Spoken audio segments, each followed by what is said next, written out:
Boa noite a todos, para quem não me conhece, eu sou o Mário e eu e meu grupo viemos falar um pouco sobre gestão de recebíveis, crédito e cobrança. Bom, começando essa análise de gestão de recebíveis, crédito e cobrança, tem três tipos, são eles o comportamental, a qualitativa e a quantitativa. O comportamental depende muito de analista para analista, porque ele vai avaliar se é pessoa física ou jurídica, vai avaliar muito do feeling dele. Por exemplo, se ele sentir que você pode honrar com seus créditos, a depender do jeito que você fala, a depender do jeito que você se veste, a depender do jeito que você se comporta. Ele vai fazer toda a análise ali do que ele está vendo e com isso ele vai tirar as conclusões dele. Tem a análise qualitativa, que ela depende muito dos 5 Cs do crédito. É uma análise com base nisso, para poder fazer essa conclusão. Perdão. E tem a análise quantitativa, que utiliza métodos matemáticos e estatísticos para poder analisar cada caso de pessoa que pede ou não o crédito. Com isso, analisando essa possibilidade da pessoa que pediu o crédito, ela vai ver se ela tem chances de honrar ou não com o seu compromisso. As pessoas que fazem análise quantitativa utilizam ou a pontuação de crédito, que é o Credit Score, ou o Credit Ratings, Esses dois tipos vocês vão ver mais na frente com meus colegas. Porém, adiantando, essas análises quantitativas, elas utilizam meio que banco de dados para poder fazer análises de crédito e, com isso, tirar suas conclusões. Não sei se vocês já perceberam, quando vocês vão tentar fazer um cartão de crédito, a depender do banco, ele libera ou não para você o cartão e também libera limites mais altos ou mais baixos.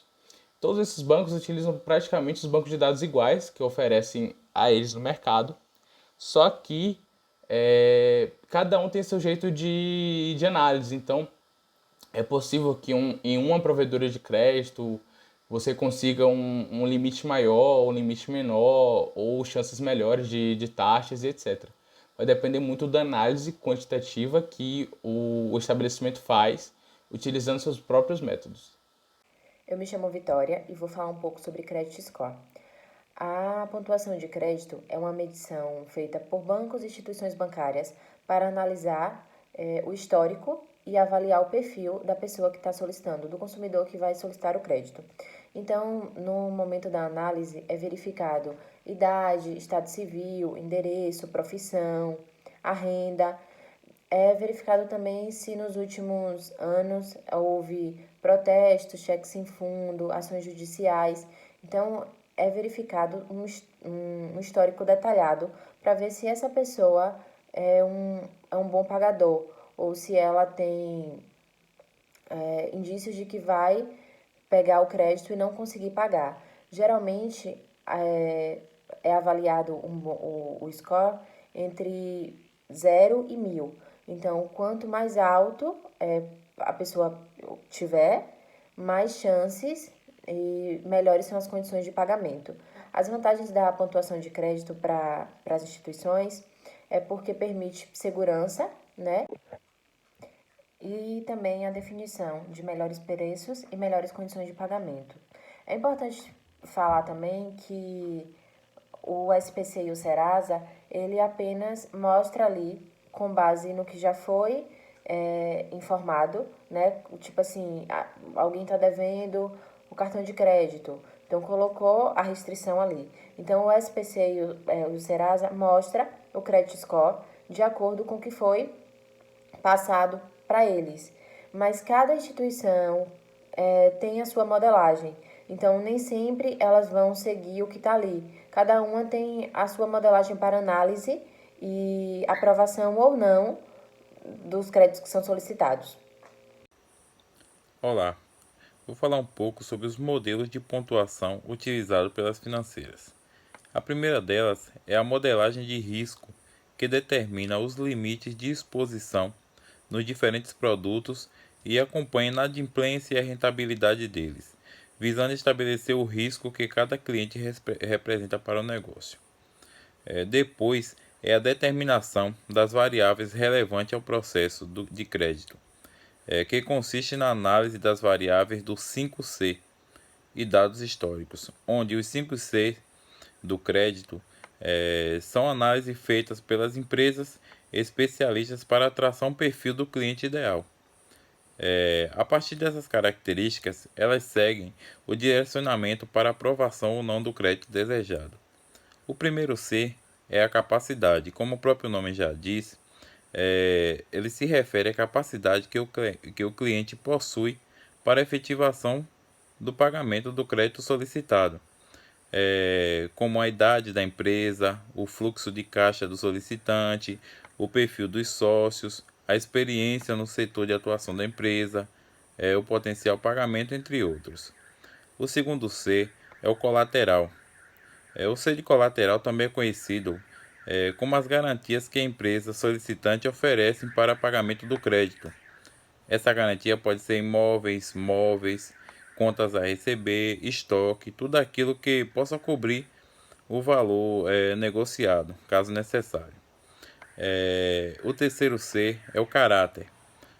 O caráter se refere ao histórico financeiro que a empresa solicitante tem.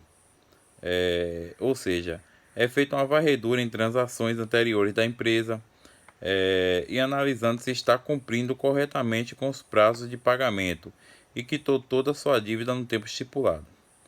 O quarto C são as condições.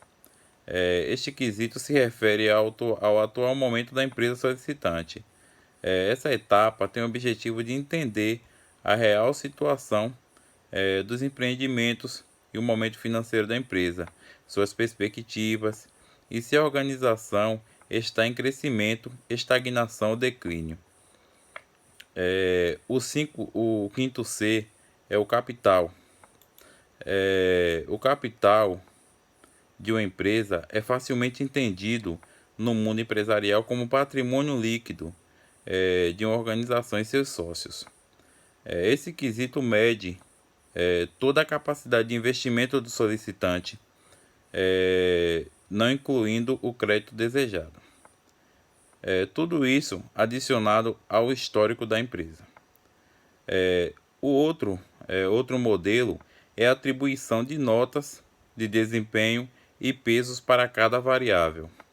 Nesse modelo é feita uma tabela onde é colocado tópicos como idade, renda mensal, escolaridade, prazo de financiamento, moradia fixa, tempo de atuação no mercado, entre outros. E para cada tópico é dado um peso e uma nota. Depois, para o resultado, é feita uma média ponderada. E através desses resultados obtidos, é decidido se o crédito é aceito ou não. Se sim, caso o crédito for aprovado, aí vai ver o limite e as parcelas do valor do crédito. Obrigado. Bom, o rating nada mais é que uma nota de crédito atribuída a um país, a um banco ou a uma empresa que aborda a capacidade de honrar com seus compromissos dentro do prazo e de maneira integral. Serve para avaliar o real risco que certo investimento pode oferecer, como, por exemplo, quando a empresa solicita um empréstimo para o banco, é necessário que o banco tome conhecimento do rating dessa empresa, para saber qual que é a real capacidade de crédito dela e qual o risco que o banco corre de não ser pago posteriormente. Para se obter esses dados, são avaliados alguns indicadores, como o balanço patrimonial, o fluxo de caixa da empresa, a projeção estatística, o ambiente externo, a legislação, as questões jurídicas e tantos outros indicadores que acabam por interferir no rating. As agências que atribuem essas notas de crédito separam elas em dois tipos: em grau de investimento, que representa uma maior segurança, e grau especulativo, que representa um certo risco de inadimplência. O grau de investimento é dividido em 4 subcategorias, começando pela AAA, que é a mais alta qualidade, o AA, que representa uma qualidade muito alta, o A, que é uma qualidade alta, e por fim o BBB, que representa uma boa qualidade. Já o grau especulativo é dividido em 6 subcategorias, começando pela B, que representa um grau especulativo, o B, que é altamente especulativo, o triplo C, que é um risco substancial, duplo C, que representa um risco alto, o C, que é o risco excepcionalmente alto, e por fim o D, que é o inadimplente. E com isso é possível concluir que a análise de rating é de extrema importância para as empresas, porque com ele as organizações evitam de se expor a riscos desnecessários, evitando problemas futuros e assim preservando seu capital. Olá pessoal, eu vou falar um pouco para vocês sobre a provisão para devedores duvidosos, que é a PDD. A PDD é uma reserva de valores feita antes do início de cada exercício, que servirá para cobrir uma eventual inadimplência dos clientes. Na contabilidade, a provisão nada mais é do que um lançamento de valor como se fosse uma despesa, embora que ela não seja considerado uma despesa incorreta, ela é considerada como se fosse uma expectativa de despesa futura. Ou seja, o termo provisão se refere a uma eventual necessidade de cobrir prejuízos, lembrando que são possibilidades da ocorrência de prejuízo. Qualquer empreendimento, hoje em dia, está sujeito à inadimplência. Portanto, é importante medir possíveis prejuízos para manter o ativo de caixa favorável. Dessa forma, a PDD ela é fundamental, já que ajuda justamente no controle das despesas e evita imprevistos indesejáveis, imprevistos que a empresa não estava esperando, né? Quais são as 3 formas para calcular o PDD? A análise individual por devedores. Essa análise individual ela é recomendada para pequenas empresas. Por quê? Porque ela é uma forma que dá mais trabalho de ser feito. A empresa vai pegar o cadastro individual de cada cliente e vai analisar. Então, ela é recomendada para pequenas empresas, para as empresas que têm poucos clientes. A outra forma é a aplicação de percentagem em cima do valor a receber. Normalmente, quem decide essa percentagem é a própria administração. A administração utiliza de percentagem que estão sendo utilizado pelo comércio. Qual é a percentagem utilizada para elas tomarem base para qual elas vão aplicar. A outra forma é a média ponderada em cima das perdas de anos anteriores. A empresa vai comparar as perdas dos anos anteriores. Elas vão fazer uma comparação para poder ter uma noção de qual vai ser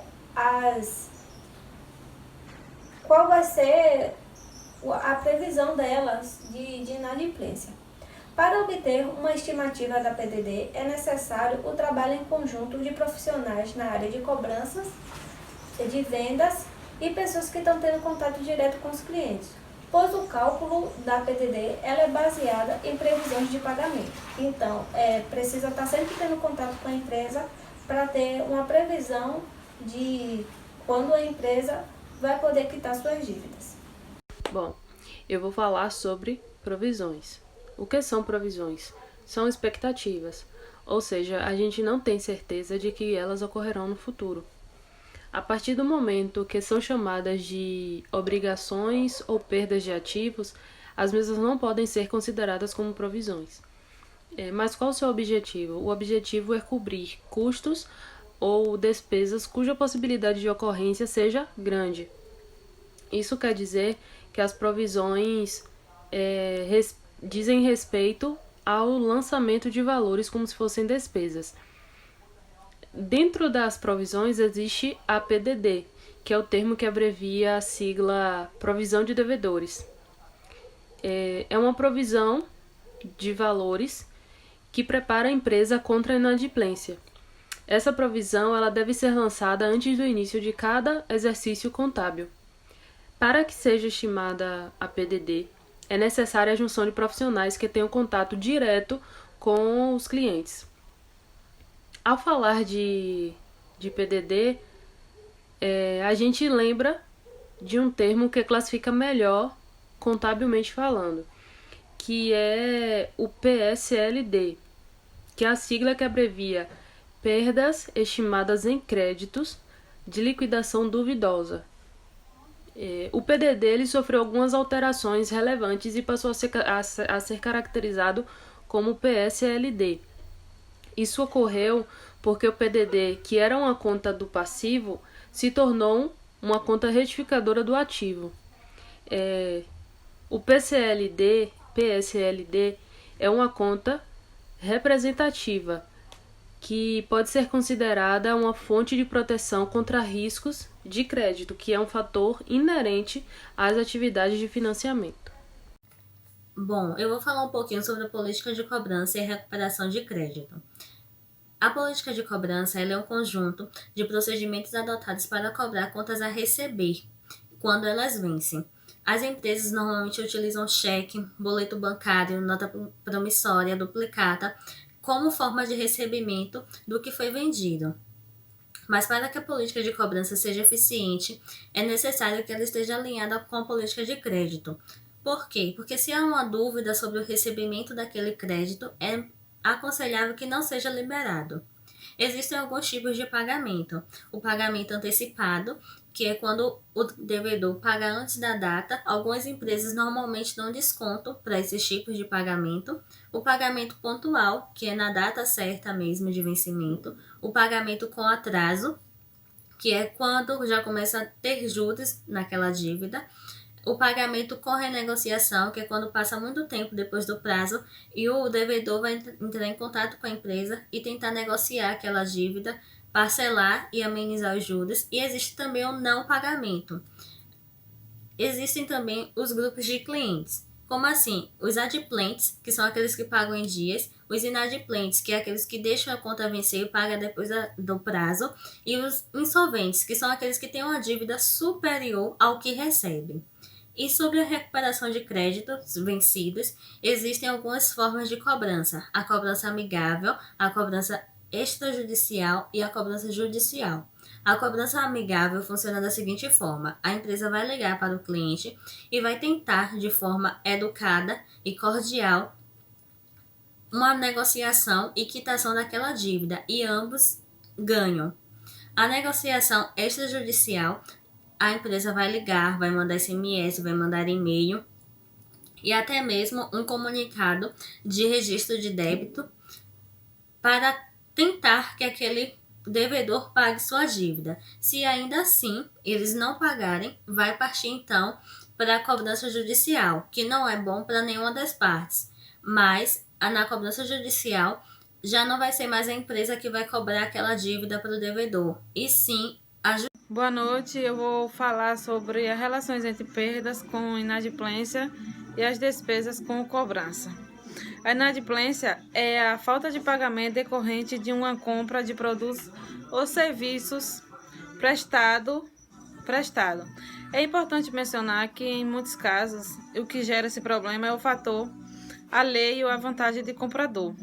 Pode ocorrer situações em que a pessoa tinha dinheiro para honrar os compromissos, mas ocorreu algum problema e que fez a perder a fonte de recursos, que seria responsável por cobrir suas despesas.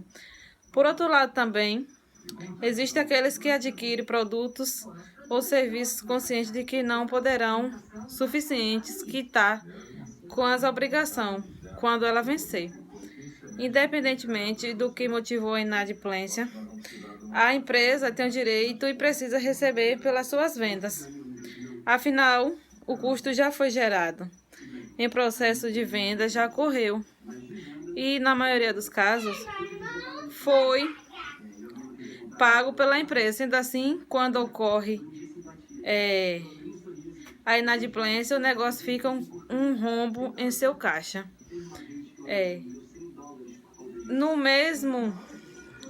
Porém, as notícias não são muito boas para as empresas, porque o número de clientes inadimplentes no Brasil é preocupante. Segundo os dados do Serasa, em junho de 2018, cerca de 60 milhões de pessoas inadimplentes, totalizando-se um montante de 2,73,4 bilhões de reais em dívidas. Mesmo assim, nesse levantamento, notamos que as pessoas entre 30 e 40 anos são aquelas que têm o maior índice de inadimplemento. Cerca de 47% dos brasileiros dessa faixa etária têm pelo menos uma conta que não pagou. Lembrando que esse levantamento foi pelo Serasa, não contabilizando aquelas dívidas que ainda não foram inscritas em algum órgão de prestação ao crédito e que vence há pouco tempo também. Como evitar clientes inadimplentes? Para combater a inadimplência, tem histórico de débitos com outras empresas. Que nem muitas empresas fazem aí, histórico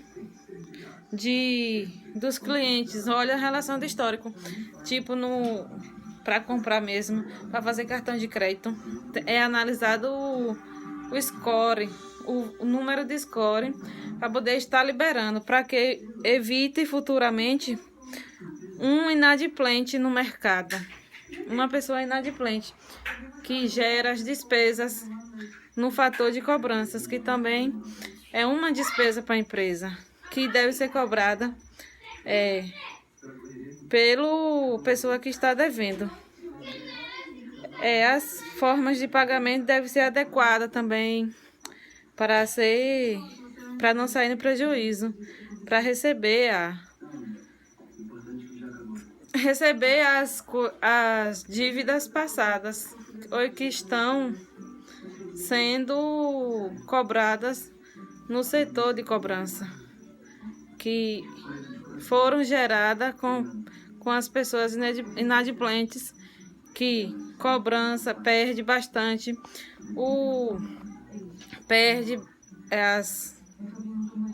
perde tempo, perde dinheiro, perde investimento, o produto que foi vendido, a empresa já pagou,